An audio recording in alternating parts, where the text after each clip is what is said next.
In this morning's Eye on Earth, we take a closer look at how climate change and drought have affected one of this country's most important crops. The U.S. is one of the world's leading cotton exporters, with an industry estimated to generate more than $21 billion of products and services a year.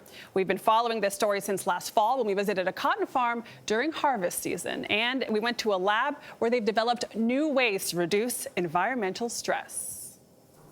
When you think of cotton, you likely picture the white, fluffy, cloud-like, so-called fabric of our lives. But here in Boston, cotton is growing in labs. Virtually every major crop in the U.S. and around the world is at significant risk to climate change, and cotton is no exception to that. As the Earth gets warmer with climate change, scientists have been looking to combat increasing environmental stresses on crops with innovation. Jeffrey Von Malton and his team at a startup called Indigo say they've developed a breakthrough drought-resistant seed. Water stress and drought in cotton is the most important stress in agriculture that has almost no solutions today. Remarkably, nature's found a whole bunch of solutions to that in the microbiome. Think of a microbiome as a plant's gut filled with tiny microbes.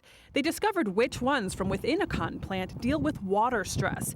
They then coat the seeds with those specific microbes to make them more resilient in dry conditions. It's allowed us to grow cotton that is better able to withstand the stress that plant experiences with a given amount of water restriction. They say their methodology is more natural than genetically modified, mass-produced seeds. The plants are exposed to scorching temperatures in grow rooms, then they're tested in the hot fields. Outside, cotton is trying to survive.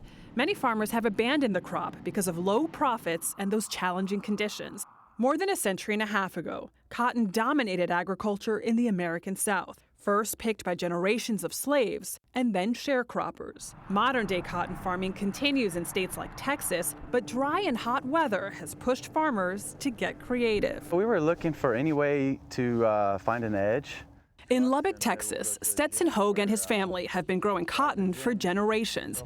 They were one of the few cotton farms to survive a 4-year drought that started in 2011. We've definitely lost a few growers in the last few years, and I would say that certainly has more to do with kind of the whole economics of farming, the kind of the farming environment that we're dealing with. Some people say that the weather's changing, that climate change is creating drier conditions, which is making it harder to grow cotton. Has that been your experience?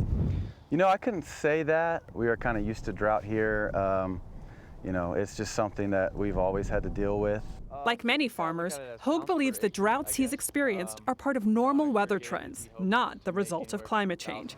Still, he wants seeds that can perform better in dry conditions to provide a much-needed lift to profits.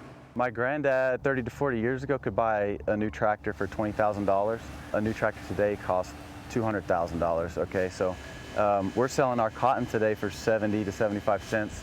He sold his cotton for 70 to 75 cents. So obviously there's a big gap there, and it's just it's been a real challenge. But for many cotton farms, this innovation came too late. Over the last few years, some cotton growers in this area have shut down completely. Others have diversified into other crops that can better survive these dry conditions, like grapes. This land has been cotton historically for the last 60 years, 100% of it. And we changed our minds and decided to take a chance with a vineyard here. In 2015, with her cotton yields declining, Katie Jane Seaton poured her efforts into winemaking, since grapes are more resistant to drought. There's much more vitality in grapes. If you can keep them alive, you are not beholden to the marketplace. That marketplace is sure to keep changing as the earth gets hotter, which means more demand for seeds that can thrive in our warmer world.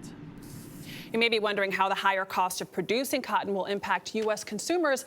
The farmers say it won't. While the cost of producing cotton keeps increasing, they're the ones who bear the brunt of it. Well, I don't know how long that can last. At some point, customers are going to have to start paying more, too. I'm really curious about this. There's a new effort to create a more resistant, drought-resistant crop to address climate change. But do these farmers even believe in climate change? He seems skeptical. He is skeptical. He says that the drought that they experienced that was devastating to their business is just part of normal weather trends. And we hear that a lot. I'm based in the Midwest. We interview a lot of farmers.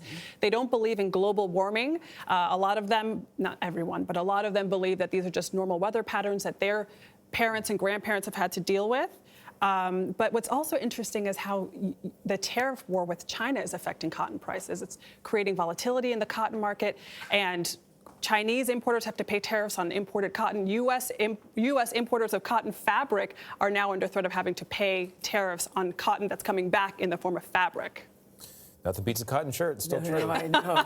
Is he worried? Of our lives. Does he seem worried to you? He doesn't. He says that what he's doing is he's investing in these drought-resistant seeds because he needs to make more profits, because it's costing hundreds of thousands of dollars for these combines, but the cotton is still being sold at the same prices as people need to pay a little generations more. ago. The kind of fast fashion, $2 shirt where it once started out, people need to pay a little more.